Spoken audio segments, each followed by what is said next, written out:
বিসমিল্লাহির রহমানির রহিম। সম্মানিত ভাইরা,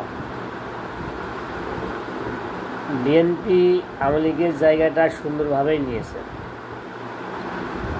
আওয়ামী লীগ যেভাবে জামাত শিবিরকে আক্রমণ করত, ঠিক সেভাবেই আজকে বিএনপির নেতাকর্মীরা আওয়ামী লীগ জামাতকে আক্রমণ করতেছে। সত্য মিথ্যা ধার ধারতেছে না। আবার সেই একাত্তর একটা মীমাংসিত ইস্যু, সেটা নিয়ে আবার স্মরণ হয়েছে। আওয়ামী লীগের যে পরিণতি হয়েছে, ঠিক সেই একই পরিণতি হবে বিএনপি। 5ই আগস্টের পরে তাদের যে কার্যক্রম এদেশের মানুষ দেখতেছে, সেটা কোনোভাবেই গ্রহণযোগ্য নয়।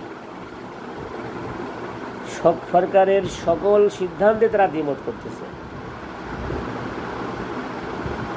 আওয়ামী লীগ নিষিদ্ধে তাদের দ্বিমত, রাষ্ট্রপতি নিষিদ্ধে দ্বিমত, সেনাপ্রধান সরানো দ্বিমত, জুলাই সনদের দ্বিমত, মানে শুধু দ্বিমত আর দ্বিমত। এদিকে চাঁদাবাজি, টেন্ডারবাজি, মাঠ দখল সমানে করতেছে। আবার তারা 30 বছর আগের হিসাব নিয়ে বসে আছে যে তারা আগের মতোই 40% উপরে ভোট পাবে এবং তারা এককভাবে সংখ্যাগরিষ্ঠতা নিয়ে সরকার গঠন করবে। সময় কতটা পাল্টাইছে। সোশ্যাল মিডিয়া বাংলাদেশের এখন একটা শক্তিশালী মাধ্যম।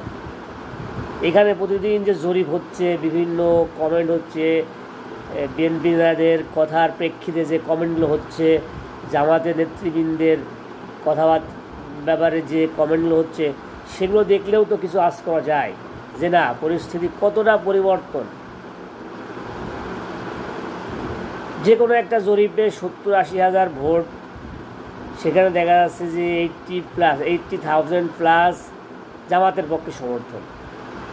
এগুলা তো ফেলে দেওয়ার বিষয় নয়।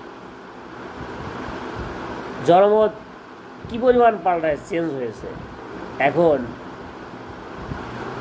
বিএনপি আগের সেই 30 বছরের আগের চিন্তা নিয়ে এখন তারা আশায় বুক বেঁধে আসছে। ভোট হলে তার নির্বাচন, তারা জিতে যাবে। এই জন্য তাদের কিছুই লাগবে না, তাদের কিচ্ছু লাগবে না, তারা শুধু ভোট হলেই জিতে যাবে। সমীকরণ এত সহজ নয়। আল্লাহর রহমতে জামাতের যে জনপ্রিয়তা বেড়েছে, জামাতের সামাজিক কাজ, জামাতের এই যে 11 মাসে বা 1 বছরে জামাতের কার্যক্রম দেশের মানুষ দেখতেছে, খুব কাছ থেকে দেখতেছে। সুতরাং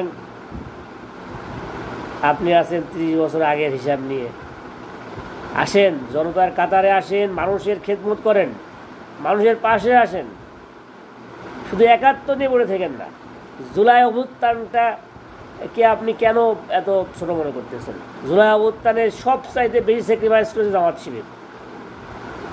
জামাত শিবির না থাকলে এই অভ্যুত্থান হতো না।